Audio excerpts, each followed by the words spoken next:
Hello everyone, this is AndresRestart, and I would like to provide a warning for today's video. This Metroid Prime 4 Beyond theory may blow your minds. Metaphorically speaking, it's totally safe to watch. But I think the theory we have to discuss today is extremely interesting and has huge implications for what we should expect for the rest of the game. So what is this theory all about? Well, it has to do with time travel and timelines, and so that's what we'll be diving further into today. But before going forward, let me ask that if you do enjoy my content, to please subscribe and hit that notification bell. So I think it's very likely that time travel will be playing a significant role in Metroid Prime 4, and it's going to open up a variety of possibilities. Now, why am I so confident that time travel is going to be playing a role here? Well, one thing that is clearly playing a role is the character of Sylux. And the reason this is relevant is because when we go back to a Eurogamer interview from 2015 with the Prime producer Kensuke Tanabe, he told us about some ideas he had going into Prime 4. So here he says, "The stories of Dark Samus and Phazon are done now. We see Sylux, another hunter for Metroid Prime hunters, at the end of Metroid Prime 3. Personally, I'd like to create a story centering around Sylux and Samus. We've done a story based on the hunters, and with Federation Force, we're doing a story on the Galactic Federation. I would like to cross the two over in the future, and of course, see more of Samus." So while this interview took place a long time ago, it was actually only a couple years before the announcement of Metroid Prime 4's development. And at that point, it was reasonable to think that Kensuke Tanabe may be carrying over these ideas he discussed into Prime 4. He was probably already planning and thinking about how to make Prime 4, at least to some extent, when he took part in this interview. And while this game may have been delayed and pushed for many years, considering that we now see Sylux is clearly playing a vital role in the story, I think it's reasonable to suspect other things he discussed in the interview to perhaps also be playing a role here. So something else he discussed back then was this. Instead of broadening it to more planets, I would have one and would focus on the timeline, and being able to change that. That's one interesting idea I have in mind, but I understand many people thought that Metroid Prime 2 Echoes was too difficult. So here, Tanabe is talking about focusing on the timeline and being able to change that. And I do think we are seeing some signs already with the first trailer that this is indeed the case, that time travel and timeline manipulation are going to be part of the experience. Because the trailer opens up by telling us the date of the game, 20x9, that's where Prime 4 Beyond takes place in the Cosmic Calendar, or at least this part of the game. Yes, I'm implying that Samus may be exploring different points in the Cosmic Calendar. Most of the time, they don't tell us about the date of where a Metroid game takes place. There are some exceptions, but usually it's not mentioned literally in the trailers of the games. So this is a very curious thing that they've done here, but it goes well beyond that. Yes, pun intended here. One interesting implication by the game taking place in 20x9 is that it takes place after the events of Super Metroid. And what's really interesting about this is that most of the Metroid Prime series is supposed to take place between Metroids 1 and 2, and Super Metroid is Metroid 3. So it's looking like Metroid Prime 4 Beyond is taking place in a completely different part of the timeline, and Samus is a lot wiser and a lot more experienced. And this thinking is further supported by these special Metroids that are by Sylux's side in the trailer, because it does not look like they are normal Metroids. If you look carefully, you will notice they just have one sort of nucleus within their bodies. Typically, a Metroid is supposed to have 3. But in Super Metroid, the space pirates, who Sylux is clearly working with, at least in this trailer, created Mocktroids. It was their effort to recreate a Metroid, and these Mocktroids are not as strong as Metroids, and they only have the single nucleus. So it's looking like these Mocktroids that were created in Super Metroid will also be in Metroid Prime 4, which yes, also implies that this event takes place after the events of Super Metroid. So it all kind of makes sense there. But since we are talking about Sylux here, let's also ask ourselves, why is he here? What is his motive? What is his plan? That we are unsure of. But this is what we do know. We know that Sylux has some sort of interest in Samus. He's following her at the end of Metroid Prime 3, which supposedly took place years before this current point in time. Why is there such a large gap in time, and why only now is Sylux now entering the fray with Samus? That's a huge question. But here's another huge question. What did Sylux do with that Metroid he hatched and apparently stole at the end of Federation Force?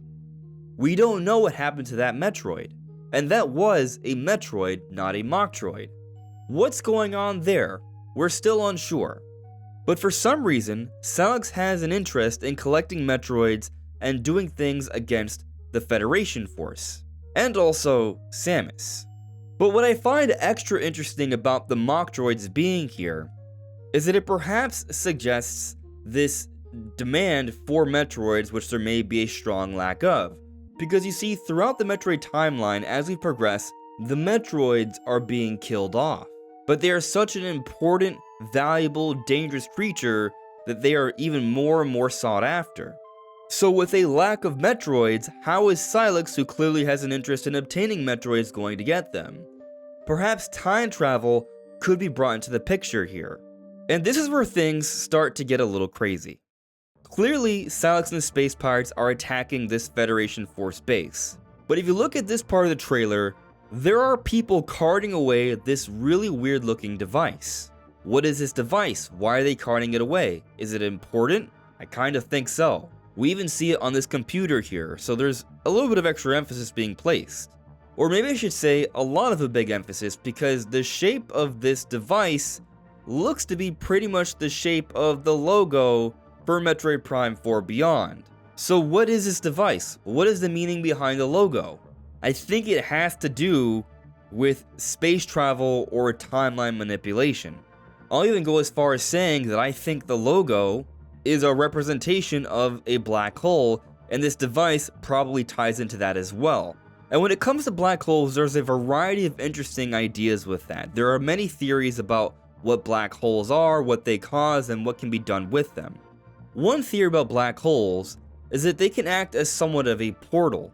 The black hole is one side, it opens yourself up to a wormhole that transports you to another part of the universe or the multiverse, and it comes out of a white hole. It's essentially a portal. And with these portals, while they may be able to take you to a different point in space, it may also be to a different point in time. You see, time is just considered to be another dimension, like length, width, height. So when we're talking about addresses here and we're telling you where to go, it's not just about where you go in the physical space, but also when in the physical space. Which then brings me to this area we see at the end of the trailer, where Samus is exploring this beautiful, lush forest environment. What is this environment? Well, we are unsure, but there is something very interesting about where Samus is coming from. If you look carefully, it appears to be a portal, very much like the portals we saw in Metroid Prime 2. Which brings us back to the interview we discussed earlier in the video, where Tanabe was considering the comparisons to Metroid Prime 2, but also wanting to bring in a focus on the timeline and being able to change that. How would one change the timeline? By going to different points in time and doing different things. Perhaps Samus is following Sylux to another point in time through a portal, because Sylux is trying to find more Metroids, and Samus is obviously trying to combat that. When we consider that both of them are meeting each other in this fight in this Federation area, where there's this special device that interestingly not just looks like the logo, but also like a black hole, that theoretically could work as a portal to another point in time, it starts to make a decent amount of sense. But let me tell you about the event horizon in a black hole. We can think of the event horizon as a black hole surface. Inside this boundary, the velocity needed to escape the black hole exceeds the speed of light, which is as fast as anything can go. So whatever passes into the event horizon is doomed to stay inside it, even light. So that's an explanation of the event horizon from NASA.gov. But we are talking about video games here, right? So it doesn't necessarily have to apply exactly to what we think how it works in the real world, but it can give us some ideas. And I think that when you go beyond into the event horizon, different things can happen. I really wouldn't be surprised if this is somehow tying into the title and logo of the game. It feels like it makes a great deal of sense.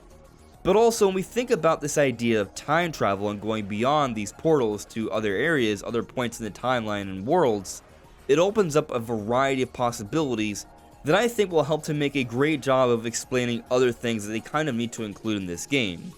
Like what, for example? Well, more Metroids, that's one, but another, the inclusion of Ridley. You see, if this game is taking place in 20X9, it suggests that it's after Super Metroid, where Ridley was finished off. But Ridley is an iconic character of the Metroid series, and after so many years, it would be very strange for Ridley to not make a return. Especially after the recent Metroid Dread, where Ridley wasn't even there. Now, of course, 2D Metroid, 3D Metroid, they're not the same thing, but I just think it would be very strange for the most iconic antagonist of the Metroid series to miss another new game, especially when that new game is Metroid Prime 4, something we've been waiting a very, very long time for. So I think with this time travel in mind, it gives them the perfect excuse to bring Ridley back. But there are even more interesting possibilities with time travel. This gives us perhaps the opportunity to explore a living Chozo civilization.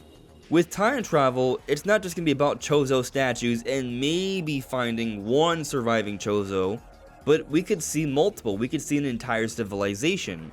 We may even be able to observe the downfall of the Chozo possibly, or at least see more evidence as to what was going on. So with the evidence that has been presented so far, what I'm currently theorizing is that Samus will be going through portals.